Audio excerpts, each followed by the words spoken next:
Bu kандай өкмөтсүңөр силер? Бириңер менен бириңердин координацияңар жок. Анан ап келип президентти уят кылып атасыңар, бизди уят кылып атасыңар. Бириңер менен бириңер координациялай албай атасыңар. Bir министерствого каршы чыгып атат ап келген мыйзамы боюнча. Уят барбы, бет барбы силердечи? Кайсы кантип анан биз колдоп беребиз анан Алишер Ташбаев, кантип колдойсуң анан? Мыйзамды ап келатканда Айыл чарба министрлиги, транспорт министрлиги, бажы кызматы, Министерство здравоохранения отуруп сүйлөшпөйсүңөрбү?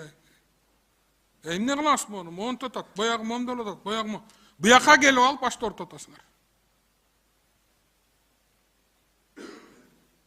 İştesingер иштегиле да, жакшыраак кая. Ага чейин комитетке кеңешели баарын. Ушунун баары ошол жерден чыгарыш сөз